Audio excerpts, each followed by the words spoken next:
നമസ്കാരം. ഇന്ന് നമ്മളോടൊപ്പം ഉള്ളത് ഡോക്ടർ എം ജി ശശിഭൂഷൺ, സംസ്ഥാന സാക്ഷരതാ മിഷന്റെ ഡയറക്ടർ, അതുപോലെ തന്നെ വൈലപ്പള്ളി സംസ്കൃതി ഭവൻ സെക്രട്ടറി എന്നീ നിലകളിൽ ഔദ്യോഗിക സ്ഥാനങ്ങൾ വഹിച്ചിട്ടുള്ള അദ്ദേഹം പല ഗവൺമെൻറ് കോളേജുകളിലും അധ്യാപകനായിരുന്നു. നിരവധി ബെസ്റ്റ് സെല്ലർ പുസ്തകങ്ങളുടെ ഗ്രന്ഥകർത്താവാണ്. കേരളത്തിലെ സാമൂഹ്യ ചരിത്രത്തെക്കുറിച്ചും സാംസ്കാരിക ചരിത്രത്തെക്കുറിച്ചും രാഷ്ട്രീയ ചരിത്രത്തെക്കുറിച്ചും ആധികാരികമായി പറയാൻ കഴിയുന്ന അപൂർവം വ്യക്തിത്വങ്ങളിൽ ഒരാളാണ് ഡോക്ടർ എം ജി ശശിഭൂഷൺ. ആദരണീയനായ ഡോക്ടർ എം ജി ശശിഭൂഷണാണ് ഇന്ന് നമ്മളോടൊപ്പം ഉള്ളത്. അദ്ദേഹത്തെ നമുക്ക് സ്വാഗതം ചെയ്യാം. നമസ്കാരം സർ.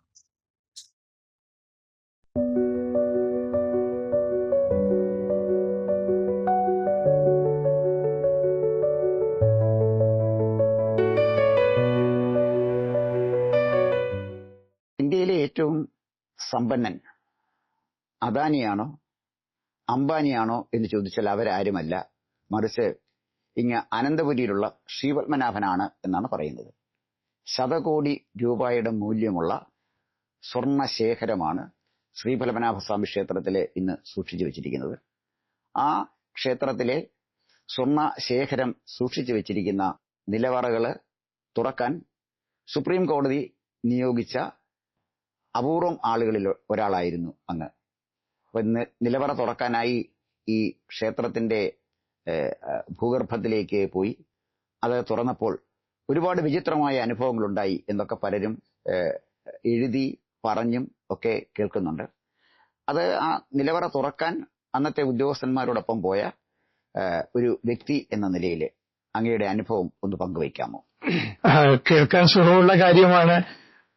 ഇന്ത്യയിലെ ഏറ്റവും വലിയ ധനാഢ്യന്മാരെക്കാളും ധനമുള്ള ഒരു സ്ഥാപനമാണ് പത്മനാഭസ്വാമി ക്ഷേത്രം എന്ന് പറയുന്നത്. പക്ഷെ ശരിയല്ല. പത്മനാഭസ്വാമി ക്ഷേത്രത്തിലുള്ളത് നിശ്ചല മൂലധനമാണ്, മറ്റേത് റോളിംഗ് ആണ്.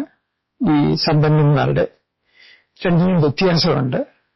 ഈ റോളിംഗ് ആകുമ്പോഴത്തേക്കും അതിങ്ങനെ വർദ്ധിച്ചുകൊണ്ടിരിക്കും. നിശ്ചല മൂലധനം എന്ന് പറയുന്നത് ചെലവ് കൂടുകയാണെങ്കിൽ കുറേശ്ശെയായിട്ട് കുറഞ്ഞുകൊണ്ടിരിക്കും.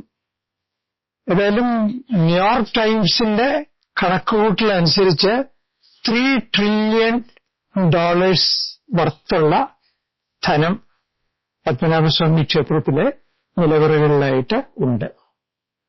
എന്നുകൂടി അത് യഥാർത്ഥ മൂല്യമല്ല, അത് ആന്റിക് വാല്യൂ കൂടി കൂട്ടിയിട്ടാണ്. യഥാർത്ഥ മൂല്യത്തിന്റെ എത്രയോ ഇരട്ടിയാണ് അതിന്റെ ആന്റിക് വാല്യൂ. ആ ആന്റിക് വാല്യൂ വെച്ചിട്ടാണ് ഈ ന്യൂയോർക്ക് ടൈംസ് അവരുടെ ഒരു വിദഗ്ധന്മാര് കൂടി ആലോചിച്ചിട്ട് ഈ $3 ട്രില്യൺ എന്നുള്ള കണക്ക് എടുത്തിരിക്കുന്നത്. അതിനെ അതിന്റെ അസറ്റ്സിനെ പറ്റി പറയുകയാണ്. നിലവറ ആദ്യം തുറന്നപ്പോഴൊന്നും ഞാനവിടെ ഉണ്ടായിരുന്നില്ല. നിലവറ തുറക്കുകയും അടയ്ക്കുകയും വീണ്ടും തുറക്കുകയും അടയ്ക്കുകയും ഉണ്ടായി. ഒരു പ്രത്യേക ഘട്ടത്തിലാണ് ഞാൻ അവിടേക്ക് വരുന്നത്. അത് ഈ മൂല്യനിർണയ സമിതിയുടെ അധ്യക്ഷൻ, അദ്ദേഹം എന്റെ സുഹൃത്തു കൂടിയാണ്. അദ്ദേഹം അമേരിക്കയിലെ ഒന്നിലധികം സർവകലാശാലകളിലെ വിസിറ്റിംഗ് പ്രൊഫസറാണ്. അപ്പൊ അദ്ദേഹത്തിന് പഠിപ്പിക്കാനായിട്ട് സർവകലാശാലകളിൽ പോകേണ്ടി വരും. അദ്ദേഹം കുറക്കാലമൊക്കെ പോകാതൊക്കെ കഴിയുകയായിരുന്നു. പക്ഷെ പോയേ തീരുവെന്നുള്ള ഒരു ഘട്ടം എത്തിയപ്പോൾ അദ്ദേഹത്തിന് അതിനുള്ള അനുവാദം ചോദിച്ചപ്പോൾ ഞാൻ പകരക്കാരനായിട്ട് മൂല്യനിർണയ സമിതിയുടെ താൽക്കാലിക അധ്യക്ഷനായി. ആ താൽക്കാലിക അധ്യക്ഷൻ എന്നുള്ള നിലയിലാണ് നിലവറകളിലേക്ക് എനിക്ക് പ്രവേശനം കിട്ടിയത്. ഞാൻ ഈ പറഞ്ഞതുപോലെ അവിടുത്തെ 2 നിലവറകൾ ഒഴിച്ചുള്ള എല്ലാ നിലവറകളും വിശദമായിട്ട് കാണാൻ സാധിച്ചു. സ്വാഭാവികമായിട്ടും എന്താ അത്ഭുതകരമാണ് കാഴ്ച. അതിനകത്ത് ആഹ്ലാദമുണ്ട്, അതിനകത്ത് അത്ഭുതമുണ്ട്, അതിനകത്ത് ഒരു ദാർശനികമായ ഒരു തലത്തെ പറ്റിയൊക്കെ നമുക്ക് സഞ്ചരിക്കുവാൻ ആ നിലവറകളിലേക്ക് കടന്നപ്പോൾ ഇടയായി.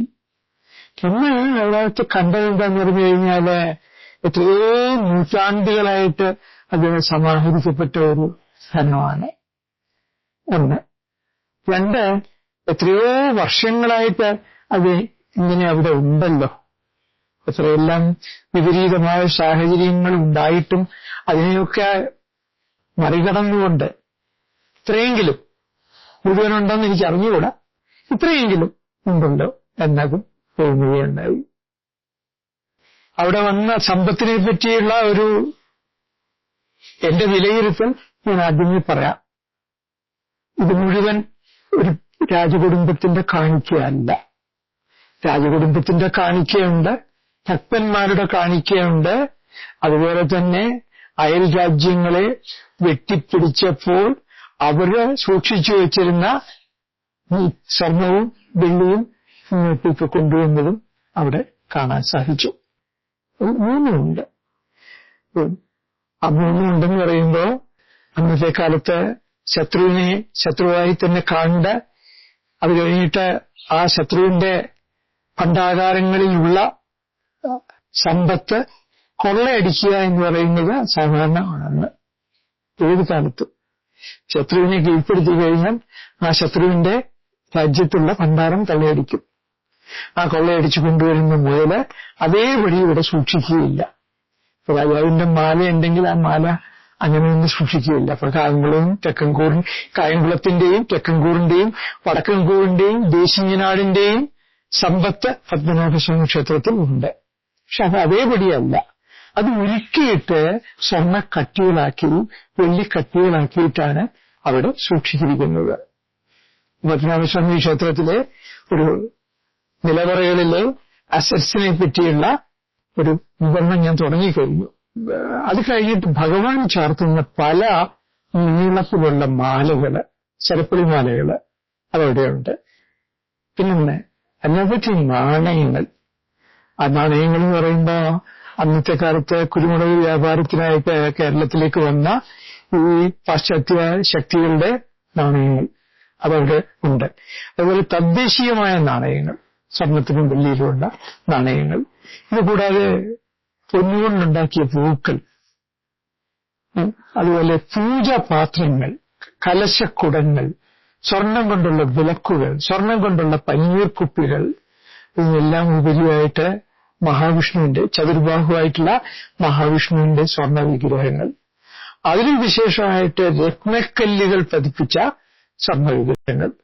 ഇങ്ങനെ പറഞ്ഞാല് നമ്മുടെയൊക്കെ ഒരു ഭാവനയ്ക്കുമൊക്കെ അപ്പുറത്തുള്ള പല കാര്യങ്ങളും പത്മനാഭ സ്വാമി ക്ഷേത്രത്തിലെ നിലവറകളിൽ കാണാൻ സാധിച്ചു. സർ, ഇത് നമ്മുടെ നാട്ടിൽ പ്രചരിക്കുന്ന ചില കഥകൾ, പത്മനാഭസ്വാമി ക്ഷേത്രത്തിന്റെ നിലവറയിൽ കയറാൻ അവസരം കിട്ടിയ അപൂർവം വ്യക്തികളിൽ ഒരാളാണ് അങ്ങ്. പക്ഷെ നാട്ടിൽ പ്രചരിക്കുന്ന ചില കഥകൾ, ചിലത് പത്രക്കാർ കൊടുക്കുന്നതായിരിക്കും, നാട്ടുകാർ പ്രചരിപ്പിക്കുന്നതായിരിക്കും.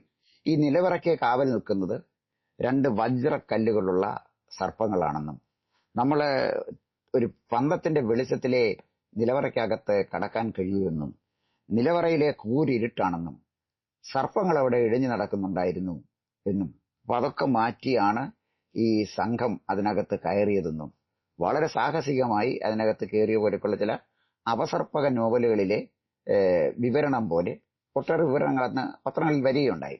അപ്പോൾ നിലവറയിലേക്ക് കയറിപ്പോകാനുള്ള മാർഗം സുഗമമാണോ? അവിടെ സർപ്പങ്ങൾ കാവൽ നിൽക്കുന്നുണ്ടോ? ഈ നിലവറയിൽ തന്നെ സർപ്പങ്ങളുണ്ടോ? അപ്പൊ ആ സാറിന്റെ ഒരു അനുഭവം, നിലവറയിലേക്ക് കയറിയപ്പോൾ സാറ് കണ്ട ഒരു അനുഭവം ഒന്ന് വിശദീകരിക്കാം. ഒന്നാമത് വളരെ കൗശലപൂർവമാണ് ആ നിലവറകളെ വിന്യസിച്ചിരിക്കുന്നത്. അവിടെ ഒരു നിലവറയുണ്ട് എന്ന് സാധാരണഗതിയിൽ ക്ഷേത്ര ദർശനത്തിന് വരുന്നവർക്ക് ഒരിക്കലും മനസ്സിലാവില്ല. അവിടെ ശ്രീകോവിലിന് ചുറ്റുമായിട്ട് ചെറുചുറ്റ്, ആ ചെറുചുറ്റിന്റെ വിവിധ ഭാഗങ്ങളിലായിട്ടാണ് ഈ നിലവറകൾ. അത് പക്ഷെ സാധാരണഗതിയിൽ പ്രദക്ഷിണം ചെയ്യുന്ന ഒരാളിന് മനസ്സിലാവില്ല. പിൽക്കാലത്ത് അവിടെ ക്ഷേത്ര ദർശനത്തിന് വന്നവരും ശ്രീപത്മനാഭനെ കാണുന്നതിനേക്കാളും വലിയ താല്പര്യത്തോടെ കാണാൻ ആഗ്രഹിച്ചത് ഈ നിലവറകളാണെന്ന് പറഞ്ഞ് ഞാൻ ഒരു ഫലിതമായിട്ടാണെങ്കിൽ പോലും പറഞ്ഞു കേട്ടിട്ടുണ്ട്. മനുഷ്യ സ്വഭാവം എന്ന് ഞാൻ വിവരിച്ചാൽ മതി. അപ്പൊ നിലവറകളുടെ വിന്യാസം വളരെ ശാസ്ത്രീയവും കുറച്ച് കൗതുകവും ഉണ്ടാക്കുന്നതാണ്. അടുത്തു വരുമ്പോഴേ അങ്ങനെ അവിടെ ഒരു കവാടം ഉണ്ടെന്ന് മനസ്സിലാവുകയുള്ളൂ. നമ്മൾ ശ്രദ്ധിക്കാതെ പോവുകയാണെങ്കിൽ ആ കവാടം നമ്മുടെ ശ്രദ്ധയിൽപ്പെടില്ല. അടുത്തു വരുമ്പോൾ നമുക്ക് മനസ്സിലാക്കാൻ പറ്റും. അതിന് ഞാനൊക്കെ ഇത് പരിശോധിക്കുന്ന സന്ദർഭങ്ങളിൽ ആധുനിക സംവിധാനങ്ങളുള്ള പൂട്ടും താക്കോലുമാണ് ഉണ്ടായിരുന്നത്. ഏതോ ഭൂതകാലത്ത് ഈ നാടൻ പൂട്ടുകൾ ഉപയോഗിച്ചിരുന്നിരിക്കണം. നാഴിപ്പൂട്ടുകൾ എന്നൊക്കെ പറയുന്നത് പോലെയുള്ള പൂട്ടുകൾ ഉപയോഗിച്ചിരിക്കണം. അതല്ലാതെ ഈ പാട്ടുപാടിയാൽ തുറക്കുന്ന പൂട്ടുകൾ എന്നൊക്കെ പറയുന്നത് കേവലം ഭാവനയാണ്. ഇത് മാത്രമല്ല, അവിടെ സർപ്പങ്ങൾ കാവലിരിക്കുന്നു എന്ന് പറഞ്ഞതും ശുദ്ധ അസംബന്ധം. ഈ വായുസഞ്ചാരം ഇല്ലാത്തിടത്ത് സർപ്പങ്ങൾക്ക് കൊണ്ട് ജീവിക്കാൻ സാധിക്കും. അപ്പൊ അതൊക്കെ അസംബന്ധമാണ്. ഒരുപക്ഷെ മനഃപൂർവ്വം പ്രകടിപ്പിച്ചതാകാനാണ് സാധ്യത. സർ, എല്ലാ നിലവറകളും തുറന്നു, പക്ഷെ ഒരു നിലവറ മാത്രം തുറന്നില്ല. അത് ബി നിലവറയാണ്.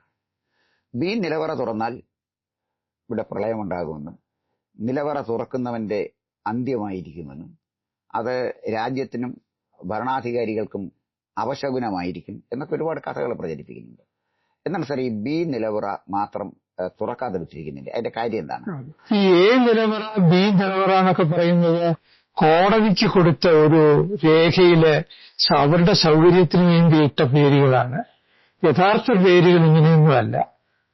അതായത് മഹാഭാരത കോണത്ത് നിലവറയാണ് എ നിലവറ, ശ്രീകണ്ഠ നിലവറയാണ് ബി നിലവറ. അപ്പൊ എ നിലവറയെന്നും ബി നിലവറയെന്നും അതുപോലെ സി ഡി ഇ ഇങ്ങനെ പോകുന്നുണ്ട് നിലവറകള്. അതെല്ലാം കോടതിക്ക് വേണ്ടിയിട്ട താൽക്കാലിക പേരുകളാണ്. അതില് ഈ പറയുന്ന ബി നിലവറ തുറന്നില്ല, ഇന്നോളം തുറന്നിട്ടില്ല എന്നുള്ളതാണ് രാജകുടുംബത്തിന്റെ നിലപാട്. എന്നാൽ ഇടക്കാലത്ത് അമിക്കസ് ക്യൂറിയുടെ കൂടി നിർദ്ദേശപ്രകാരം സുപ്രീം കോടതി നിയോഗിച്ച വിനോദ് റായ് കമ്മീഷൻ പഠനം നടത്തിയതിനു ശേഷം, ഓഡിറ്റ് നടത്തിയതിനു ശേഷം പറയുന്നത് ഇത് 9 തവണ തുറന്നിട്ടുണ്ടെന്നാണ്. ഞാൻ വീണ്ടും ആവർത്തിക്കുന്നു, തുറന്നിട്ടില്ല എന്ന് രാജകുടുംബം പറയുന്ന ബി നിലവറ 9 തവണ തുറന്നിട്ടുണ്ടെന്നാണ് വിനോദ് റായ് പറയുന്നത്. അദ്ദേഹം പറയുന്നത് അതിലെ 7 തവണ തുറന്ന കാര്യം ഉത്രാടം തിരുനാൾ മാർത്താണ്ഡവർമ്മ തന്നെ മഷി കൊണ്ടുള്ള പേനയിൽ ഒപ്പിട്ടിട്ടുണ്ടെന്നും 2 തവണ തുറന്നിട്ടുള്ള കാര്യം ശരീരനായ ഉത്രാടം തിരുനാൾ മാർത്താണ്ഡവർമ്മ പെൻസിൽ കൊണ്ട് ഒപ്പിട്ടിട്ടുണ്ടെന്നുമാണ്. ഇങ്ങനെ 7ഉം 2ഉം കൂടി ചേരുന്ന 9 തവണ തുറന്നിട്ടുണ്ടെന്നാണ്. എന്നാൽ ഇപ്പൊ രാജകുടുംബം അവരുടെ നിലപാട് ഒന്ന് ഭേദഗതി വരുത്തിയിട്ടുണ്ട്. ആ ഭേദഗതി എന്താണെന്ന് പറഞ്ഞു കഴിഞ്ഞാൽ, ഈ ബി നിലവറയ്ക്ക് 2 നിലകളുണ്ടെന്നും അതിൽ തുറന്നിട്ടുണ്ടെങ്കിൽ അതിനകത്ത് മുകളിലത്തെ നില മാത്രമേ തുറന്നിട്ടുള്ളെന്നും ഭൂമിക്കടിയിലുള്ള താഴത്തെ നില തുറന്നിട്ടില്ലെന്നുമാണ് രാജകുടുംബം പറയുന്നത്. അതിനെക്കുറിച്ച് എനിക്ക് പറയാനൊന്നുമില്ല. കാരണം എന്തെന്ന് പറഞ്ഞാല് ഞാൻ ബി നിലവറയിൽ പ്രവേശിച്ചിട്ടില്ല. ഈ വിനോദ് റോയിയുടെ റിപ്പോർട്ട് ഞാൻ വായിച്ചിട്ടുണ്ട്, അതിന് എന്റെ കയ്യിലുണ്ട്. ബി നിലവറ തുറന്നിട്ടുണ്ട് എന്ന് വിനോദ് റോയിയെ പോലെ ഒരാൾ വെറുതെ പറയുമോ? ഈ 1-ാം നിലയുടെ വ്യത്യാസത്തെപ്പറ്റി 1-ാം നിലയും 2-ാം നിലയും ബി നിലവറയ്ക്കുണ്ട് എന്നൊന്നും വിനോദ് റോയി പറയുന്നില്ല. വിനോദ് റോയി പറയുന്നത് ബി നിലവറയെ ഒറ്റ യൂണിറ്റായിട്ടാണ്. അപ്പൊ വിനോദ് റോയി ഒന്നിൽ ഒരു മണ്ടനായിരിക്കണം, കാര്യങ്ങൾ മനസ്സിലാക്കാത്ത. നമുക്കറിയാം, 2G സ്പെക്ട്രത്തിന്റെയൊക്കെ കാര്യത്തില് വളരെ ധീരമായ പ്രലോഭനങ്ങളെയും ഒക്കെ അതിജീവിച്ച ഒരാളാണ് വിനോദ് റോയി. അപ്പൊ ആ വിനോദ് റോയി പറഞ്ഞതിനകത്ത് എന്തെങ്കിലും തെറ്റുണ്ടെങ്കിൽ ആ തെറ്റിന് ഡെഫമേഷൻ കേസ് കൊടുക്കേണ്ടതാണ്. സാറേ, 3 ട്രില്യൺ സ്വർണം എ നിലവറയിലുണ്ട് എന്നാണ് ന്യൂയോർക്ക് ടൈംസ് റിപ്പോർട്ട് ചെയ്തത്. എന്തായാലും സുപ്രീം കോടതിക്കുമായി ബന്ധപ്പെട്ട ഉദ്യോഗസ്ഥന്മാർക്കും കൃത്യമായ കണക്കുകളുണ്ട്. എത്ര മാലയുണ്ട്, എത്ര തൂക്കത്തിലുള്ള സ്വർണ്ണക്കട്ടികളുണ്ട് ഒക്കെ സ്വാഭാവികമായി സുപ്രീം കോടതി നിയോഗിച്ച ഒരു സമിതിയുടെ കയ്യിൽ ഉണ്ടാകുമായിരിക്കുമല്ലോ. പക്ഷെ ബി നിലവറ തുറക്കാതെ ഇങ്ങനെ സൂക്ഷിക്കുന്നത് അതൊരു വിശ്വാസത്തിന്റെ, അത് അന്ധവിശ്വാസമായാലും ശരി അല്ലാതുള്ള വിശ്വാസമായാലും ശരി, ഒരു വിശ്വാസത്തിന്റെ പേരിലാണോ? എന്തുകൊണ്ട് ബി നിലവറ തുറക്കുന്നില്ല? അതുകൂടെ തുറന്ന് പരിശോധിക്കുന്നതല്ലേ ശരി? അതല്ലെങ്കിൽ അതിന് വളരെ കൺവിൻസിംഗ് ആയ ഒരു കാരണം പറയണ്ടേ? ബി നിലവറ തുറന്നു കഴിഞ്ഞാല് തിരുവനന്തപുരം നഗരത്തിന് അപകടമുണ്ടാകും എന്ന് പറയുന്നതിനോട് എനിക്ക് യോജിപ്പില്ല. അത് ചില തൽപര കക്ഷികൾ മനഃപൂർവ്വം പ്രചരിപ്പിക്കുന്ന ഒരു കെട്ടുകഥയാണ്. ഇനി രണ്ടാമത്, അവിടെ ഒരു യക്ഷിയുടെ സാന്നിധ്യമുണ്ട്, അതുകൊണ്ട് തുറക്കാൻ പാടില്ല എന്ന് പറയുന്നതിനോടും അതൊരു കെട്ടുകഥയാണ്. മൂന്നാമത്, അവിടെ അഗസ്ത്യ മഹർഷിയുടെ സമാധിയാണ് എന്ന് പറയുന്നതിന് ചരിത്രപരമായി യാതൊരു അടിസ്ഥാനവുമില്ല. 3, ഈ നിലവറയില് സർപ്പങ്ങൾ കാവൽ നിൽക്കുന്നു എന്ന് പറയുന്നതിന് യാതൊരു അടിസ്ഥാനവുമില്ല. ഇതൊന്നുമല്ല കാരണം. കാരണം എന്താണെന്നുള്ളത് നമുക്ക് ഇത് തുറക്കുന്ന ദിവസം തിരിച്ചറിയാൻ പറ്റും. കൂടുതൽ വാർത്തകളും വിശേഷങ്ങളും നേരിട്ട് ലഭിക്കാൻ ജനങ്ങളിൽ നിന്ന് ജനങ്ങളിലേക്ക് ജനഭൂമി ന്യൂസ് സബ്സ്ക്രൈബ് ചെയ്യൂ. ബെൽ ബട്ടൺ അമർത്താനും മറക്കരുത്.